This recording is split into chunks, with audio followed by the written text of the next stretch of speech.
chest pre-exhaustion you want, right? Okay. Hi, my name is Gregg Hoffman, co-owner of Urban Palm Personal Training Studio with my wife. And today we're going to demonstrate a chest pre-exhaustion. I have Candice here. She's going to demonstrate the chest pre-exhaustion. But I must say, to begin with, she is actually 72 years old and she's in very good shape, very strong, very healthy. Guess what? Her joints don't bother her even with heavy lifting. Imagine that. So anyway, getting back to the main subject on hand, we're going to do a chest pre-exhaustion today. And let me describe pre-exhaustion a little bit. When you do one set per body part, you can get a pretty deep inroad and see meaningful strength gains from that. But every now and then you're going to hit a plateau and you may want to put a little bit more intensity on a certain body part. That's where pre-exhaustion comes in. So the definition of pre-exhaustion is doing 3 different exercises in a row for a certain body part. In this case, we're talking about the chest. So to break that down even further, those 3 exercises are a combination of a compound exercise followed by an isolation exercise and followed back by a compound exercise again. So what's the difference between compound and isolation? Well, a compound exercise is where movement's happening around more than one joint, usually 2.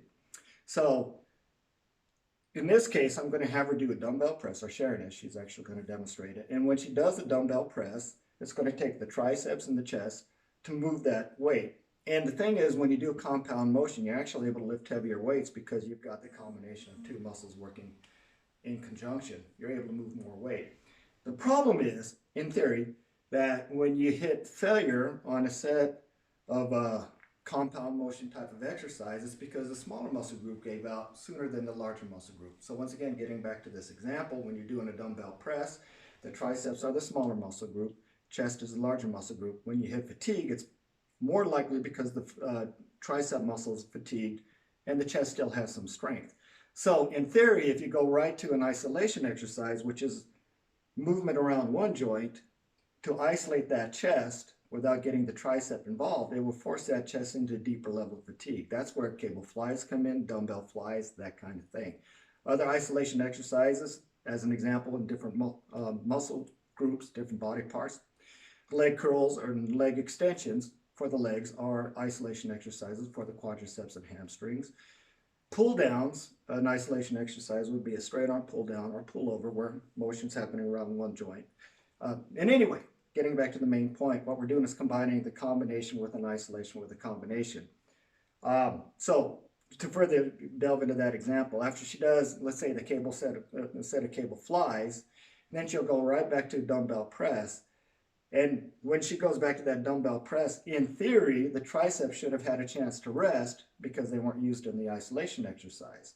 So now, when she does the dumbbell press, the biceps or the triceps and the chest have to work in conjunction, forcing the chest into an even deeper level of fatigue. So that's the theory behind it. Now, I kind of bastardize that a little bit with the program because we usually do a functional exercise instead of an isolation exercise. And the reason why I like doing that is because it gets the whole body involved, really jacks that heart rate up, and it still works pretty well getting that chest into a deeper level of fatigue before you go back to another compound motion. But even further still, usually when we have people do a chest pre-exhaustion in this case, it's not 2 dumbbell exercises in a row. I usually combine it with a core functional exercise as well. So I believe that's what you're going to do today, right? Mm-hmm. Okay, so this is how they're going to do it. She's going to start off with a dumbbell press, which is compound exercise, then do a cable press lunge, which is a functional exercise that's really going to force the chest to work harder. And then they're going to do a push-up hip flexion with the feet on the ball. All 3 of those exercises are going to work the chest very hard. And in the meantime, we're getting some functional exercise, working the whole body, and then following up with chest, working the core. It's really a cool combination. Having said that, I'm going to hand over everything to Sharon and Candice. Okay, that's good. So you got to tell them why we do it on the why we do it on the ball bit. I have to tell them that? Yeah. What if I don't want to tell them that? Well, they want to know. Do they want to know? No, you're going to face this way. Yeah, like you normally do. Mm-hmm. All right. So the way. Sharon brings a point up about why we do dumbbell presses on the ball. And the main reason for that is when you do it on the ball, a lot of the stabilizer muscles have to work harder. Getting back to the example of the compound movement, if you do the bench press or the dumbbell press on a bench, I should say,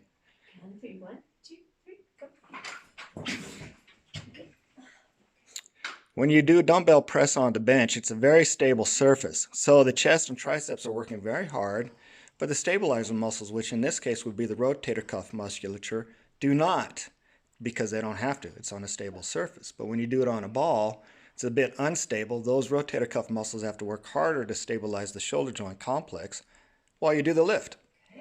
So it's a bit more of an overall well-rounded way to work the chest and triceps. Now that's not taking anything away from working on a bench press. Sometimes it's good to go back and forth between the two. But this is an added twist to it, and it gets more of the stabilizer muscles involved.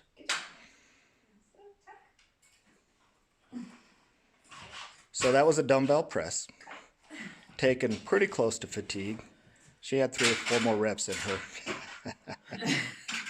honestly, but it was still a good set. All right, now they're going to do cable press lunge. I'm going to back up a little bit. So it says the Great Triple G. Somehow I got that nickname. I'll go with it. All right, cable press lunge, which is a functional exercise they're going to demonstrate now. Repetitions are at a faster pace, but still fast and controlled. And as you can see when she does it, it gets the whole body involved. That's why we call it functional. It's just a way, it's a kind of an exercise, a general whole body movement exercise that gets all the muscle groups to kind of work in concert in a coordinated fashion. Good. Has a functional carryover into real life. And as you can see, she's still working the chest and triceps very hard while she's getting the rest of the body involved. Who needs cardio? 2 more. 1 more.